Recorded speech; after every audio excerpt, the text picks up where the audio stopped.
YouTube, what is good? So you know it is super embarrassing having to speak about your own creative style, but for today's video, I'm going to talk about it a little bit. So one thing I'm primarily known for on YouTube and on Instagram in my photography is my use of colors.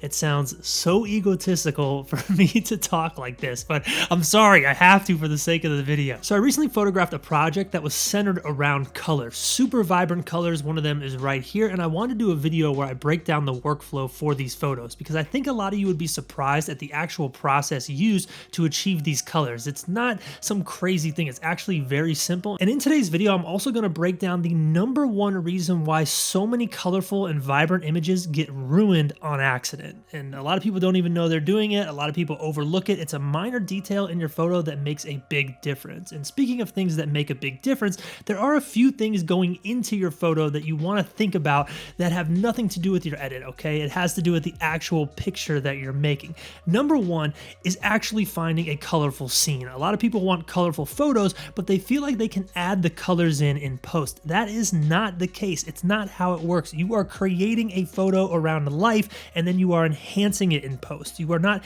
making it or fixing it in post. And that leads us to the second thing, which is lighting is key when it comes to colors. Every example in today's video is made in indirect diffused light. There was no direct sunlight hitting any piece of the images, and it makes it a lot easier to manage the colors, and it also makes it a lot easier for you to actually get the settings correct. A properly exposed image is the third thing that you need to get your colors to pop the right way in your photo. So make sure you're properly exposing it, make sure there's no blown out highlights or too dark shadows. It's pretty easy to control this in diffused light, which is hence the reason why I'm recommending it. #4 is a polarizer. A lot of people ignore this. This actually isn't a polarizer, it's a variable ND filter, but we're going to ignore that for the sake of today's video. Polarizers allow you to take glare off of things, and when you take glare off of something, it exposes what's actually there. And in the case of today's video, that is going to be more colors. So if you're photographing a wall, there's going to be glare on the paint on the wall. A polarizer gets rid of it, more colors coming into your camera. A polarizer is key. It is one of my favorite things in photography, and I think it's probably the most overlooked component of making your photos better. And #5 is camera intangibles. The reality is certain cameras have different color sciences, and some prefer colors a little bit more than others. I use my Leica SL2, which I love the colors from. I've also used Fujifilm cameras, and I love those colors as well. And there's nothing wrong with the other camera brands. It's just something that's out there. You might watch this video and you might have a camera that I've never used before, and you're like, yo, this still looks like shit, and I'm sorry. So with all that being said, that's everything you need to take into consideration before you actually get to editing the photo. Let's jump into this workflow. We're using Adobe Lightroom, and I want to mention our sponsor today, Squarespace. We'll talk about them more later in the video, but you can go to squarespace.com/EvanRamp to start a free trial on Squarespace, and you can use code EvanRamp to get 10% off when it's time for you to check out. Let's jump into Lightroom and start editing these photos. So this is the first photo that we're going to be editing today. Now, typically on my edits, the first thing that I do is I apply a tone curve that I have saved. Now, this is the tone curve I use for most of the things I edit. It's available on my Patreon. I'll go ahead and link it down below. I also have a video on this YouTube channel where I break down some tone curve basics. I'll link that down below as well. Now, the tone curve I used for this photo is actually one that I've never released before, but I'll make y'all a deal. If this video gets to 4,000 thumbs up, I'll go ahead and put it on the Patreon for free for y'all. So we're going to go ahead and start with that right there. Now, the second thing we're going to do is something I typically do not do with my edits. But for today, because our photos are color centric, I'm going to go ahead and edit my colors first. So with this particular photo, I'm going to give this a crazy amount of vibrance, and I'm going to go ahead and scale it back if I need to later on. So we're going to start right around there. I'm going to give this quite a bit of vibrance or saturation, excuse me, as well. So I think that looks good. And we're also going to go ahead and give this some clarity right off the bat because I think this image needs it. So already this is looking way better with those 3 steps. Also, something important to keep in mind, that tone curve, it is a step that I'm skipping. It's not a big part of the edit. It does add some contrast in there, but as you can see, if you were to use the Patreon tone curve, it's pretty similar. This one's just a little bit more punchy, but there's not much of a difference. Now, the next thing we're going to do is do our basic adjustments, which are pretty standard for most of the edits I do. We're going to give some contrast right here. We are going to go ahead and bring our highlights down just a little bit. I think right around there looks good. As you can see, we have a pretty hot highlight on the dashboard and on on the window. Next thing I'm going to do is bring our shadows up a good bit, I think right around here. What this is going to do is it's going to expose more of these colors that are hidden in the shadows. So right there looks good. And I'm going to bring our whites up like I almost always do on every edit. This just adds a little bit of punch in here. And I think this is looking very, very solid right now. I'm going to jump down to our vignette right here, and I'm going to add a good amount in just to draw our eye into the center of the photo and darken up these corners. Really brings your eye right here if we do a before and after. As you can see, I really like the way that looks. Now here's the last step, okay? Typically, this is a huge mistake a lot of people make. You get this amazing color photo, you find this location that is colorful, that's gonna work for everything you need it to do, and they go down here to these color sliders and they start messing with the tones. Now, already off top, you can see an error right here when you do that. If you change this hue, now you no longer have a natural gradient here, you lose it here, you lose some of it in here. It's just very unnatural and strange looking. And all it takes is a very small adjustment to start getting these weird gaps in your colors. I've talked about this before, like check out these yellows down here. When we change these yellows, all of a sudden we're getting like this unnatural gradient here, and we're getting stuff in here and in here. It just doesn't always work, especially when an image has a ton of colors in it. So what do I like to do? I like to solve this by using the color grading or the split tone module. Now, I've done this in a lot of edits before, and here's why I love it. Split toning allows you to affect the shadows and the highlights in two separate ways.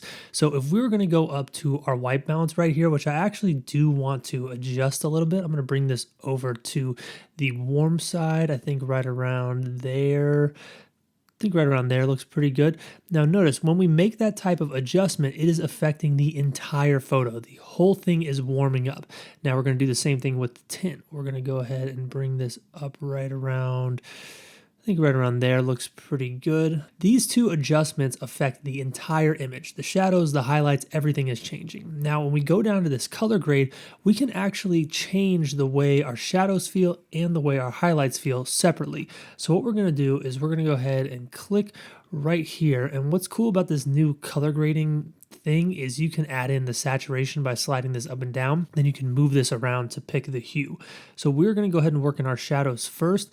And I'm thinking I like some warmth in our shadows. So I think right around there looks pretty good. And I'm going to go heavy on this. So right there. See, as you can see now in the bottom half of our photo, we're getting this nice warming effect where it's not affecting our highlights up in the top half of the photo. And now we're going to do the same thing with our highlights here. We are going to go ahead and let's see, find our hue that looks good. I think right around there looks good. I like this a little bit of green. I'm going to go ahead and slide this all the way up, and then we can find a saturation point that works. I think right around there looks good. Nothing major on that one.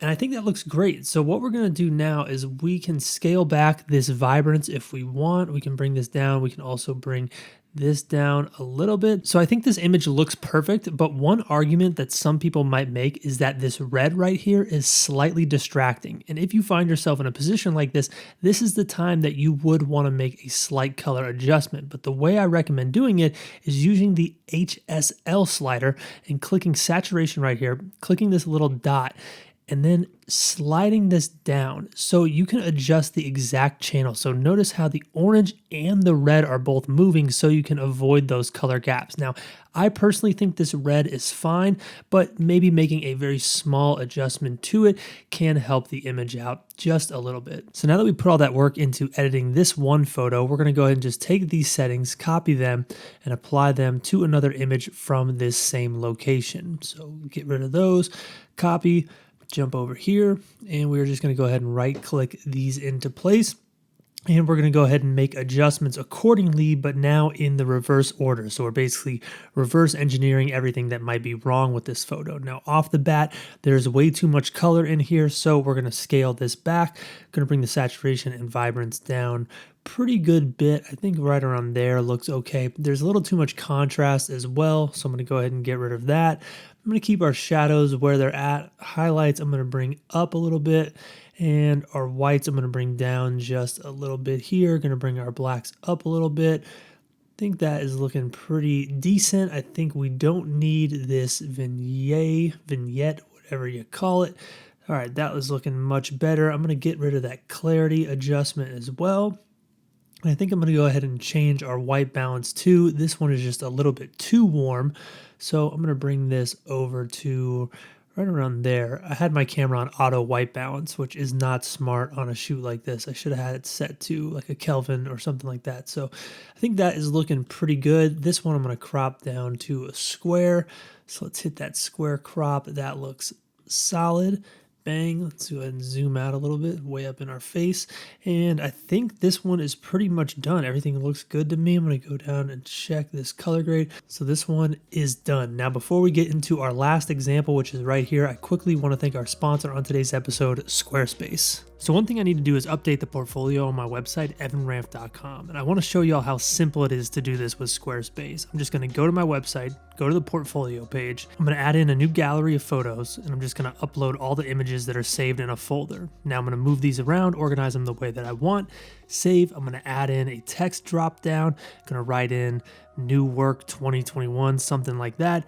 Boom, it's done. Squarespace templates are drag and drop, and if you're sitting there thinking, yo, I don't know if I can do that, I have a video on this YouTube channel where I break down exactly how you can build a portfolio just like mine. I'll go ahead and link that down in the description below. Building out a portfolio website is one of the easiest ways to stand out to potential clients as a creative, and it's one of the most cost-effective as well. Squarespace has a variety of plans available that fit any budget, and to plug another video on this channel, I actually reviewed a bunch of my subscribers' websites that they built with Squarespace. I'll link that down below as well, so you can go there, get some ideas of what I thought worked, what I thought didn't work, and you can see some example websites.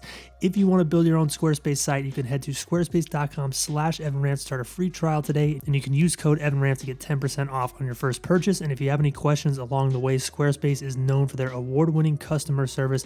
So now what we're going to do is we're going to go ahead and click on this, right click. We're going to copy these settings. We're going to not do white balance because I can already tell that there's going to be a big discrepancy because these photos were not made at the same location.